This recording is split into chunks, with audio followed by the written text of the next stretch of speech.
하나님 말씀 함께 나누겠습니다. 누가복음 10장 25절에서 37절까지의 말씀입니다. 누가복음 10장 25절에서 37절까지의 말씀을 저와 함께 한 절씩 교독합니다. 어떤 율법 교사가 일어나 예수를 시험하여 이르되 선생님, 내가 무엇을 하여야 영생을 얻으리이까? 예수께서 이르시되 율법에 무엇이라 기록되었으며 내가 어떻게 읽느냐? 대답하여 이르시되 내 마음을 다하며 목숨을 다하며 힘을 다하며 뜻을 다하여 주 너희 하나님을 사랑하고 또한 내 이웃을 내 자신같이 사랑하라 하였나이다. 예수께서 이르시되 내 대답이 옳도다. 이를 행하라. 그러면 살리라 하시니 그 사람이 자기를 옳게 보이려고 예수께 여짜오되 그러면 내 이웃이 누구니이까? 예수께서 대답하여 이르시되 어떤 사람이 예루살렘에서 여리고로 내려가다가 강도를 만나매 강도들이 그 옷을 벗기고 때려 거의 죽을 것을 버리고 갔더라. 마침 한 제사장이 그 길로 내려가다가 그를 보고 피하여 지나가고 또 이와 같이 한 레위인도 그곳에 이르러 그를 보고 피하여 지나가되 어떤 사마리아 사람은 여행하는 중 거기 이르러 그를 보고 불쌍히 여겨 가까이 가서 기름과 포도주를 그 상처에 붓고 싸매고 자기 짐승에 태워 주막으로 데리고 가서 돌보아 주니라. 그 이튿날 그가 주막 주인에게 데나리온 둘을 내어주며 이르되 이 사람을 돌보아 주라. 비용이 더 들면 내가 돌아올 때 갚으리라 하였으니 내 생각에는 이 사람 중에 누가 강도 만난 자의 이웃이 되겠느냐? 함께 봤습니다. 이르되 자비를 베푼 자니이다. 예수께서 이르시되 가서 너도 이와 같이 하라 하시니라. 아멘.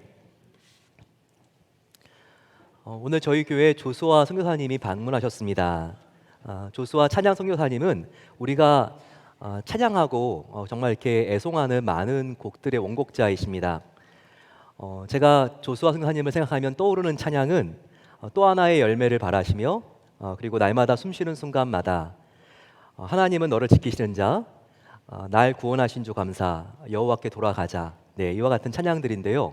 여러분들도 이렇게 이전에는 저희가 유튜브로 듣는 게 아니라 앨범 CD를 구입을 하고 들었을 때 저도 이렇게 일부 예배 때 들으면서 우리도 이렇게 처음에 딱 아래서 나오면 보이는 그 대상을 어머니라고 한다고 그러잖아요. 어미우리. 근데 이렇게 그때 딱 처음 그 앨범을 들었을 때 목소리가 각인이 돼 있더라고요. 얼마나 친숙하고 또 이렇게 감사한지 참 이렇게 좋았습니다. 조수아 선교사님은 지금 굿 네이버스라고 하는 단체 홍보대사로 사역을 하십니다. 세계의 가난, 질병, 학대, 고통받고 있는 많은 어린이들을 돕는 귀한 기관입니다. 또 지진이나 홍수가 일어났을 때 세계 어떤 곳이든 달려가서 돕는 그런 구호 기관이죠. 그런데 선교사님은 지금 15년이 넘게 미국에 몇백 명이 모이는 도시도요 가셔서 말씀을 전하시고 그리고 또 간증을 하시고 귀한 찬양으로 은혜를 흘려보내고 계십니다. 또 김재학 본부장님 온누리 교회의 얼바인 온누리 교회의 안수 집사님이신데 함께 또 이렇게 돕고 계십니다. 오늘 귀한 두 분 오셨는데 진심으로 감사드립니다. 저희가 부활절을 준비하면서 사순절의 이 기간을 어떻게 보내자고 했나요? 많은 경우에 렌트라고 하는 이 기간은 부활절 이스터 전에 우리가 예수님의 고난에 함께 동참하는 기간입니다. 절제된 삶을 통해서 우리가 예수님의 고통에 동참하려고 하는 전통이 있습니다. 한 끼를 금식하고 먹지 말고 그리고 또 커피 같은 내가 좋아하는 기호식품을 마시지 않고 내가 정말 즐겨보는 드라마를 보지 않고 뭐 하지 않고 뭐 말고 이렇게 부정형으로 우리가 예수님의 고통에 동참하려는 태도도 귀합니다. 하지만 이번 사순절은 저와 여러분들이 한번 이렇게 보내보기로 했습니다. 뭘 빼고 말고가 아니라 뭘 더하는 거죠. 전에 하지 않았는데 더 우리가 예수님을 닮을 수 있는 일을 우리가 더하자. 그 일 중에서 우리가 복음을 전하는 일이 있었습니다. 복음을 부끄러워하지 말고 가까운 이웃들에게 친구들에게 복음을 담대하게 전하자고 하는 그와 같은 권면을 드렸습니다. 오늘 우리가 주보에 보게 되면요 초청장이 있습니다. 이번 주에 학교나 직장 갔을 때 나의 고객들에게 초청장을 나눠드릴 수 있죠. 부활절이 어느 날인지도 모르고 지나가는 분들 계십니다. 하지만 예수님이 다시 사셨습니다 이 말 자체도요 놀라운 복음 선포입니다. 우리가 나눠 드리는 거예요. 다음 주에도 한 장을 더 드리는데 우리가 다음 주에도 하나 나눠 드리고, 그래서 나름대로 자신의 목표를 세우면 좋겠습니다. 내가 이번 부활절 전에 정말 예수님이 가장 기뻐하시는 일을 하고 싶은데, 그 일은 예수님이 우리를 위해서 십자가에 죽으시고 부활하셨는데 이 부활의 소식을 내가 한번 전해보는 거다. 이와 같은 결심을 하고 이 초청장을 우리가 두 분에게 나누어 드리는 것, 그 이상도 괜찮고요. 우리가 그와 같은 목표를 세우면 좋겠습니다. 또 하나는요, 예수님의 심장을 가지고 나의 도움이 필요한 사람을 우리가 한번 적극적으로 최선을 다해서 도와보자. 이와 같은 권면이었습니다. 우리가 어제도요, 포틀랜드 다운타운에 가서 홈리스 분들을 우리가 사랑으로 섬겼습니다. 날씨가 너무 좋아서 여행도 가고 싶고 또 이렇게 소풍도 피크닉도 가고 싶은 날이었는데, 그런 유혹들 다 내려놓고 이렇게 음식을 맛있게 만들어서 다운타운에 갔던 우리 성도님들 사진이 몇 장 있는데요. 좀 이렇게 보여주시면 좋겠습니다. 은혜채플 친교실에서 함께 만들어서 다운타운에 가서 함께 홈리스 분들 나누어 드리고 기도해 드리고 이렇게 왔는데요. 네, 우리 전 세대가 갔습니다. 청년부 그리고 또 우리 이렇게 중년 또 시니어 분들도 함께 가셨는데요. 예, 참 너무나 참 감사한 시간이었습니다. 이사순절에 저와 여러분들이 어려운 이웃들을 돕기를 원합니다. 그런데 과연 이웃이 누구냐는 거예요. 저와 여러분들의 도와야 될 이웃은 누구일까요?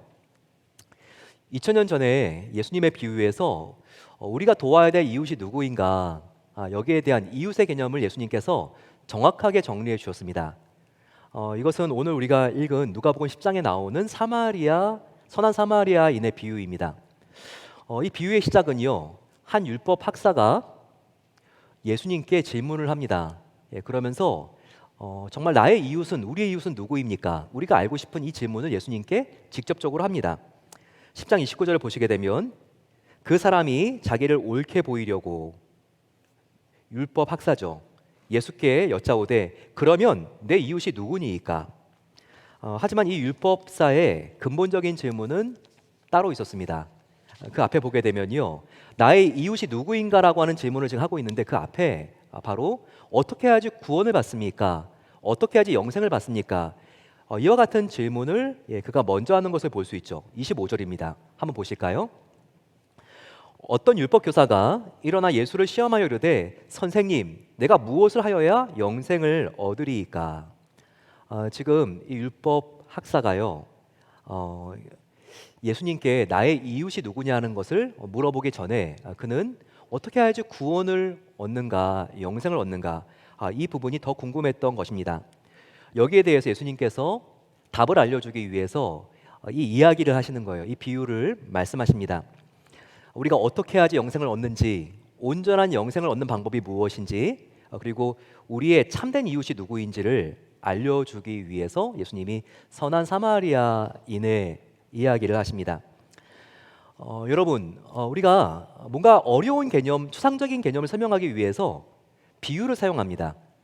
비유는요, 그 진리를 직접적으로 비치지는 않고 넌지시 비치지만요, 어려운 개념을 굉장히 이해하기 쉽게 명확하게 설명을 우리에게 해주죠.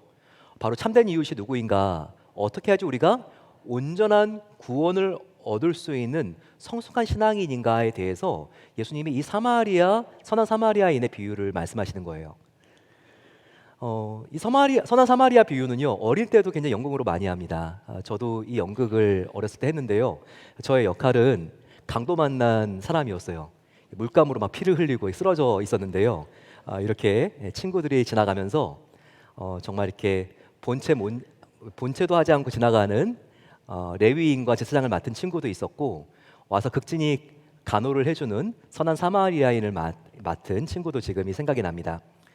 여기엔 지금 말씀드린 것과 같이 크게 세 부류의 사람들이 등장합니다. 앞에 둘은 종교인이에요. 레위인 그리고 제사장입니다. 제사장.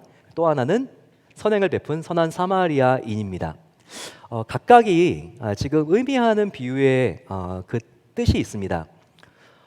먼저 강도 만난 사람은 누구일까요? 이것은 저와 여러분들일 수 있어요. 이 강도 만난 사람은요, 어떻게 하다가 강도를 만났는가?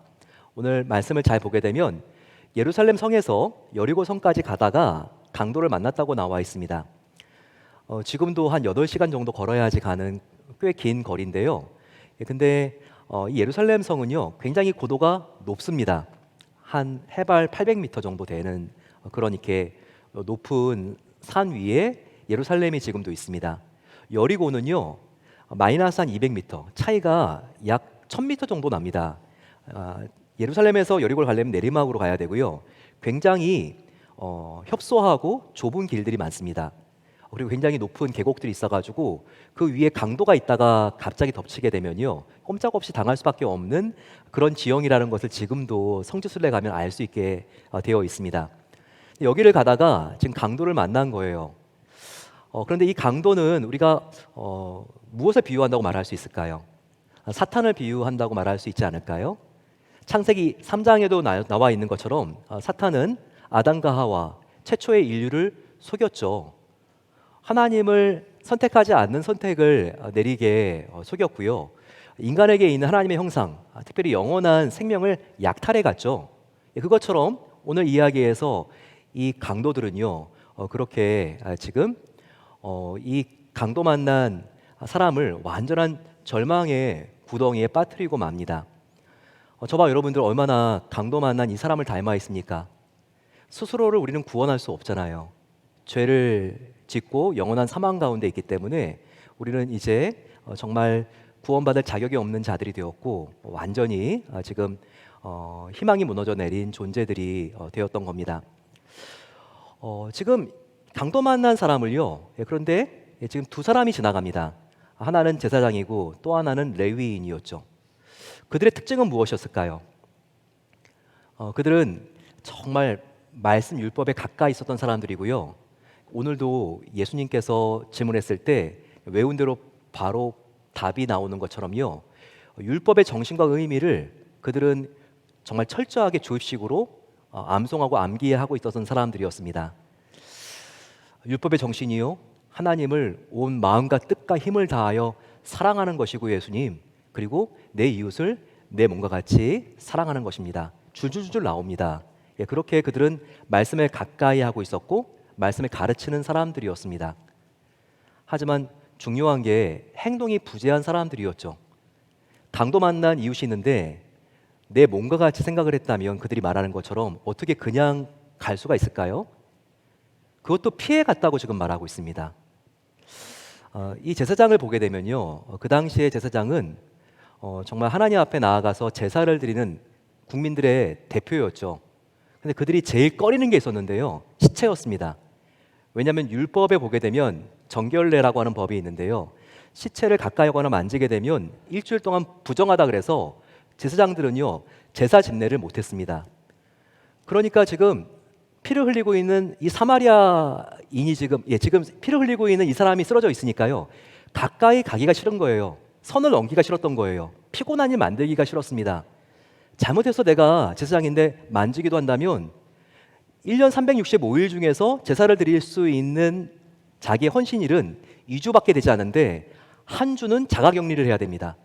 그리고 또 한 주는요, 앞에 나가서 멋지게 번제단에서 제사를 드리는 역할의 제사장이 아니라 저 뒤에서 잔작이나 패야 되는 그런 허드렛 일을 하는 제사장의 역할을 해야 됐거든요. 괜히 가까이 가가지고 이런 피곤한 일을 만들기가 싫었던 거예요. 레위인도 마찬가지였습니다. 그들은 이렇게 지나가 버리죠. 근데 여러분, 우리가 생각해 봐야 돼요. 우리는 강도 만난 사람처럼 정말 희망이 없는 상태에서 오직 예수님의 은혜로 구원을 받은 하나님의 자녀가 된 사람들이잖아요. 근데 어느덧 저와 여러분들은 참된 신앙인이 아니라 형식적이고 습관적인 종교인이 되어버리지 않았습니까? 여기 나와 있는 레위인과 제사장처럼요. 그래서 괜히 피곤한 일 만들기 싫고 너무나 나의 삶도 바쁘고 어려운데 무슨 어려운 사람을 도와, 이런 마음으로 저와 여러분들이 지금 너무나 마음이 강박해 있고 지쳐 있지는 않습니까? 여러분, 이 매너리즘과 지쳐 있는 상태에서 빠져나올 수 있고 탈출할 수 있는 방법이 있습니다. 바로 그것은 지금 강도 만난 이 유대인을 치유해주고 도와주는 사마리아인을 우리가 잘 마음속에 우리가 새기고 묵상하면 우리가 매너리즘에서 빠져나올 수 있는 방법을 알 수 있어요. 이 선한 사마리아인은요, 정말 말 그대로 사마리아인인데 선합니다. 근데 너무나 예수님의 모습을 닮아 있어요. 저를 한번 따라해 보세요. 선한 사마리아인은 예수님을 비유합니다. 보니까 유대인이 피를 흘리고 지금 쓰러져 있는 거예요. 유대인과 사마리아인은요, 원수지간입니다. 유대인들이 얼마나 사마리아인을 차별하는지 몰라요. 네. 그래서 어떻게 보면요, 이 유대인이 피를 흘리고 강도 만나 쓰러져 있는데 제일 도와주지 말았어야 되는 사람이었어요. 너 유대인 너가 나한테 한 거 보면 진짜 치가 떨린다. 그러면서 그냥 더 피해서 가야 될 사람이었어요. 근데 유대인들 중에 유대인 레위인과 제사장은요, 피해 가는데 이 사마리아인은 다르죠. 자기를 그렇게 힘들게 한 사람인데요, 그가 가까이 옵니다. 예, 그리고 기름과 포도주를 꺼내서 그 상처를 닦아주죠. 그리고 지금 자기에게도 강도가 덮칠 수 있는데 그 위험한 지역을 빠져나가 가지고요, 그가 여인 속에 들어가게 되고 이 여인 속의 주인에게 두 데나리온이나 되는, 지금으로 말하면 한 300불 될까요? 이렇게 한 사람의 이틀치 노동비를 이렇게 지불하면서 돌봐달라고 이렇게 말을 하죠. 그리고 부족하면 내가 다시 와서 나머지 대금을 내가 갚겠다고 이렇게 말을 해줍니다. 예수님을 생각해 보세요. 죄로 쓰러져 있는 저와 여러분들을 치유하시기 위해서, 우리의 죄를 깨끗하게 닦아주시기 위해서 포도주 같은 피를 흘리셨죠. 또 성령님의 기름 부으심으로 저와 여러분들을 회복시켜 주시지 않습니까? 그리고 예수님은요, 십자가에 달려 죽으시고 부활하시고 승천하셨습니다. 저와 여러분들은 지금 혼자 있는 게 아니잖아요.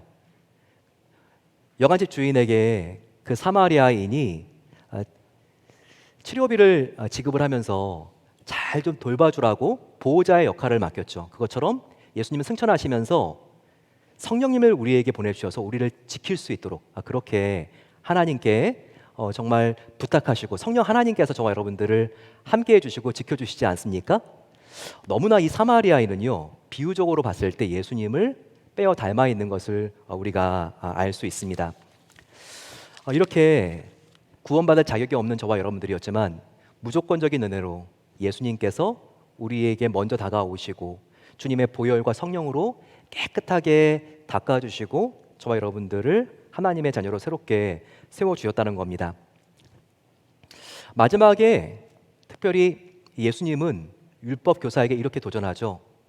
이 세 명의 사람 중에서 누가 진정한 이웃이겠느냐? 여러분, 누구인 것 같아요? 강도 만난 자의 진정한 이웃은 누구입니까? 선한 사마리아인이죠. 예수님입니다. 그런데 예수님과 동시에 예수님의 성품을 닮아가는 저와 여러분들, 바로 선한 사마리아인이 되어야 한다는 목표를 가지고 살아야 되는 사람들입니다. 선한 사마리아인, 여러분들 어떤 그 안에 특징이 있을까요? 그는 남을 긍휼히 여길 수 있었고요, 자비를 베푸는 사람이었습니다. 33절과 36절, 37절 보게 되면요, 예수님께서 바로 우리 모든 성도들은 이 마음을 가지라고 촉구하는 말씀이 나와 있죠. 33절, 사마리아 사람은 여행하는 중 거기에 이르러 강도 만난 그를 보고 불쌍히 여겨. 36절부터 37절을 보시기 바랍니다.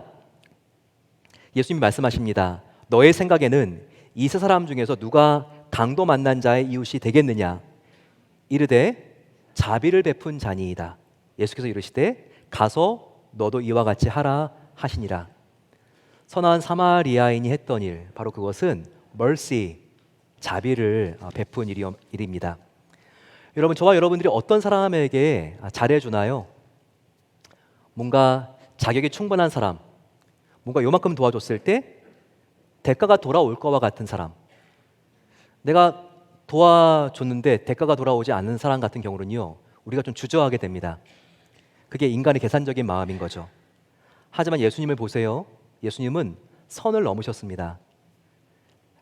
레위인과 제사장은요, 피곤한 일 만들기 싫고 정말 내가 이 선을 넘어가게 되면 인생이 꼬이고 복잡해질 것 같으니까 넘어가지 않죠. 하지만 복음서의 예수님을 보십시오. 계속 선을 자발적으로 인격적으로 넘어가십니다. 하나님이 예수님을요, 이 땅 가운데 사랑하는 자녀들인 저와 여러분들을 구원하시기 위해서 보내셨을 때 이 세상으로 그냥 절벽에서 떨어뜨리듯이 밀어넣지 않았어요.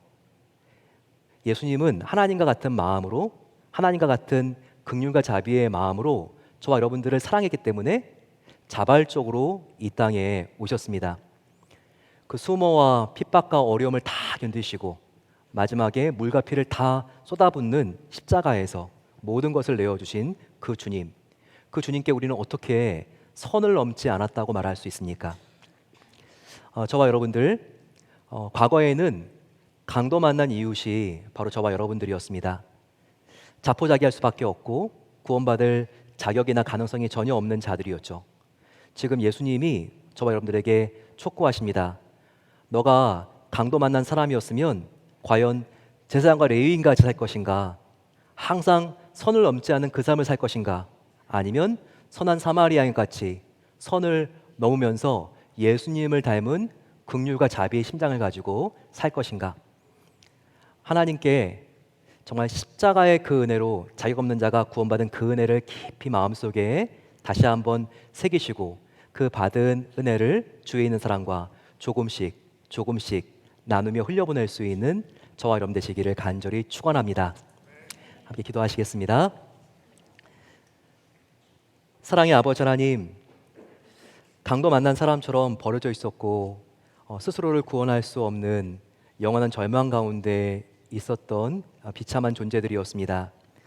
하지만 선한 사마리아인이 나타내는 정말 완전한 사랑과 자비이신 예수님이 오셔서 우리를 조건 없이 구원해 주시고 하나님의 자녀 삼아 주신 것에 감사합니다. 더 이상 아버지, 우리가 제사장과 레위인의 루룩, 습관적인 종교인이 아니라 예수님께서 우리에게 베풀어 주신 그 은혜를 마음속에 깊이 간직하고 지니며 저희들 자비와 긍휼을 마음속에 품은 선한 사마리아인을 걸어갈 수 있도록 이 삶을 우리가 살아갈 수 있도록 도와주시옵소서. 감사드리며 사랑하는 예수님의 이름으로 기도드립니다. 아멘.